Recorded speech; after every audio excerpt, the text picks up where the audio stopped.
welcome back to my channel. Today I am going to be talking about the 18th century pocket. So in the rest of the video you will see how I actually completed it. This has been in the making for around 3.5 years. I started it in between finishing my placement year with the Tudor tailor and then restarting uni for my final year. So it was that sort of transition period in between. I really wanted to do another embroidered project after this project right here. Tudor child embroidered jacket. It was all done with lovely silk thread and on linen as the main fabric as well. So I just really wanted another really fun embroidery project after completing that one. And I got about midway through with the embroidery before I then gave up because I started back at my part-time job. I then started final year because you have to prepare for your final year to return. You have to propose your final major project, you have to research for it, do your sketchbook and all the rest of it. So I got busy doing all that and this just got neglected. If you're interested in seeing how I actually completed this in the end, then please keep watching. Here we go. I am starting with satin stitching this motif just here. I thought I'd start out pretty easy and just to get my bearings of where I already am in this project. So the central motif that you can actually see on the left is a display of loads of different techniques, which I now can't remember the names of. But it doesn't matter because it sort of looks alright, so we'll just go with it.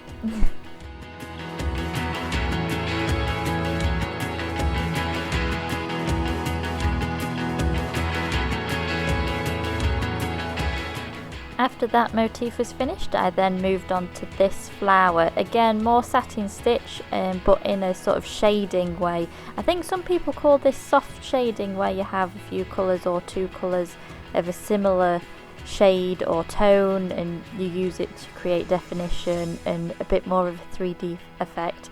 More like painting with thread rather than filling in. And then we're just doing a simple back stitch and then we move on to a fly stitch for the leaf.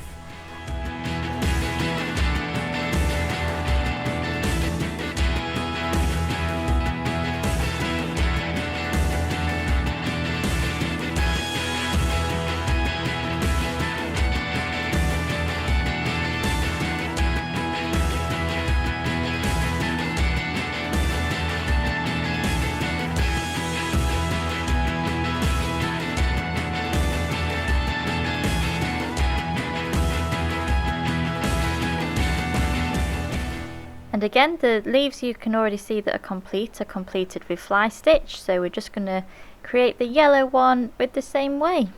So I'll just speed through this rather than making you watch more fly stitch.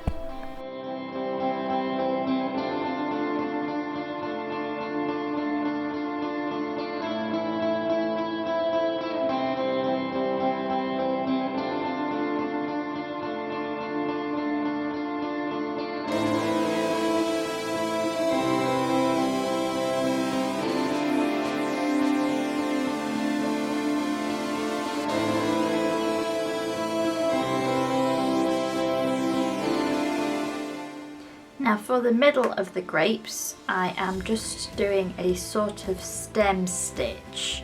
I'm going in a circular motion just to emphasize the shape of the grape.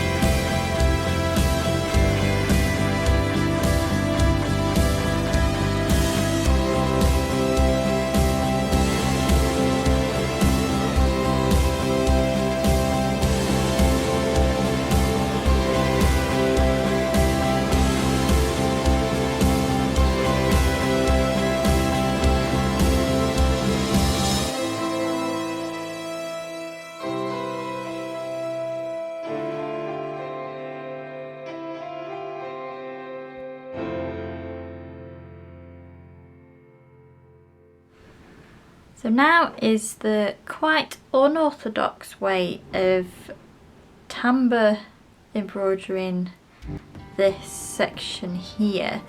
I say unorthodox because usually with tambour you have a bobbin of thread and it's just a continuous thing, you know, it's reeling off of the bobbin. However, because I'm using floss embroidery, I'm actually cutting it into lengths, and I've been halving the thickness, so that's half a thickness and that's full thickness, so I've been halving it into the 3 strands rather than 6, just to get a nicer thickness for the stems there.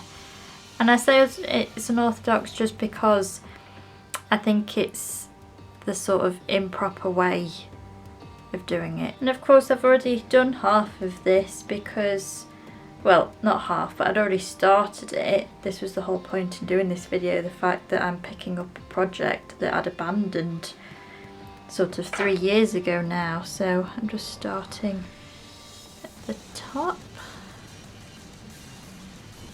And it's quite difficult to embroider, well, tambour, use the tambour hook with this floss because it is quite thick, so that's again why I've been halving the thickness, but it's still quite difficult, especially because it's not a metal thread or it's not silk, it's not shiny, so it's actually gripping onto the linen as I'm pulling it through rather than sliding through quite easily.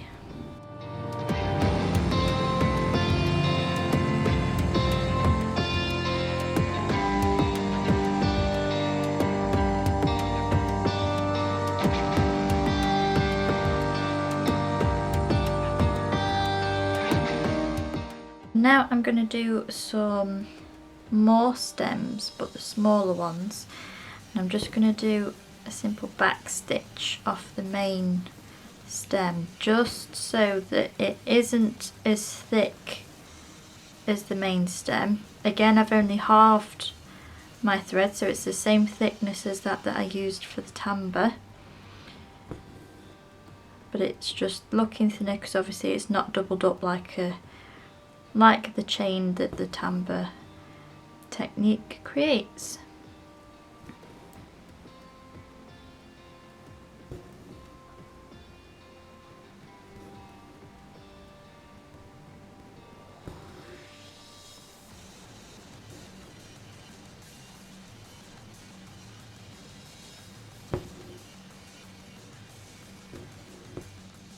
So for the little flower bud, all I'm doing is a French knot. I'm just going to wrap my thread a few times, 4, because we want it to be quite an established knot. Would this then be classed as a bullion knot? I'm not sure, but here we go. There we go, cute little knot.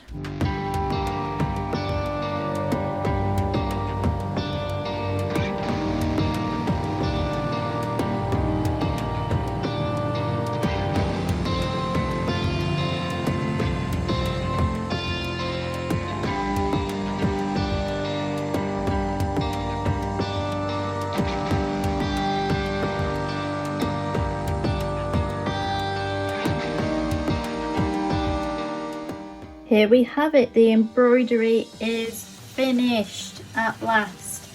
Only 3.5 years in the making, completed in just a day and a half.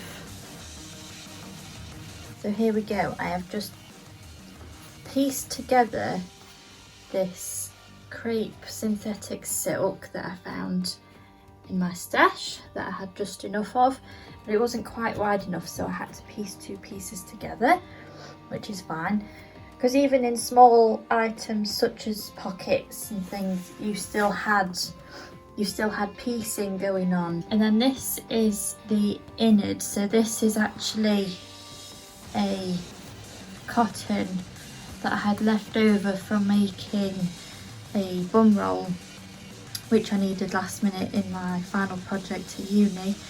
And it's just this very, very light peachy pink. So I thought that would go nicely as the lining of the pocket. I know this isn't particularly accurate, however, I had a thought this morning that, you know, I've used cotton modern floss on the embroidery, which is looking like this. And yes, this is linen, however, I'd rather the whole pocket look good as a whole with colour that matches the embroidery rather than particularly being historically accurate, but I don't have the colour of fabrics that would look nice with it. So like I have my scraps of canvas there, linen canvas, but I don't know, there was just something about it, and then I saw the pinks and I thought, go with the pinks. And then to bind the opening, I'm going to use the rest of the fabric there. I've got a nice offcut actually after cutting out this thin section there, so that should fill that section quite nicely and bind it all, and then it ties in the back with the front and these colours here. It'll just make the pinks stand out even more. So now I'm going to sew the back onto the front. I'm just going to use my sewing machine. The whole intention of this project at the beginning was to make it historically accurate, however I've obviously lost motivation and momentum with it after abandoning it for about 3 years, so let's just use the sewing machine because let's get it done. Now that's all sewn together, I'm going to chop the excess seam allowance off, snip into the corners and then turn it back the right way round and insert the lining. To sew the binding down, I'm just using linen thread, which I'm pulling through beeswax. This is lovely beeswax, it smells amazing. I get it from a local beekeeper. The bees are about 3 miles away from my house, so can't really get more local than that. As I've just been sewing the binding around that edge there, I've realised that I didn't take into account the bend around the bottom of the opening. So actually I am a couple of centimetres short, but that's okay because I've just got a spare bit. Another offcut that I'm just going to resew. And that is what you get on this channel, quality dressmaking skills. Top-notch measuring. Here we go, so that is now attached. So now I'm just gonna turn all of this in and slip stitch it down. Here it is, yay! So I've just attached a cotton tape. There's the ties there. I went for white. I did have a lovely lilac colour, but I thought with the pink on both sides it would look a bit strange having lilac. I'm not sure, and I've always got the option to take this off and then dye it pink if I want, because I would have loved a pink one, but I just wanted this project done.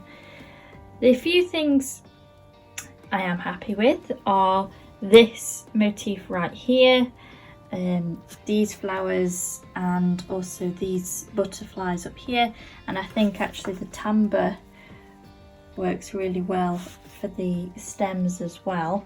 Oh, and I like the grapes, they're cute. One thing that I would like to do better would be the binding. It's just not sitting, I don't know, it is and it's not, I don't know. I just think I rushed it to get it done, but it's done, so never mind. And I think actually it looks okay. It's just that I'm being very critical over it. You know, it does close, and if I gave it another good press then it would actually look a lot better.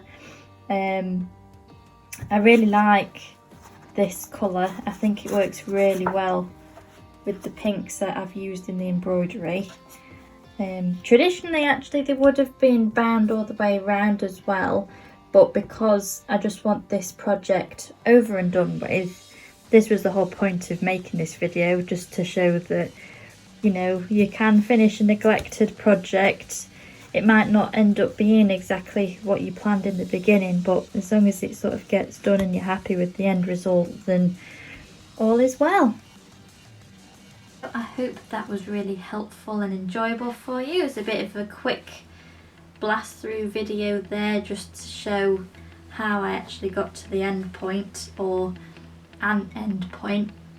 Of course, you know, with the pockets traditionally being bound around the edge as well as the slit, and also, you know, I wasn't really happy with the tape ties.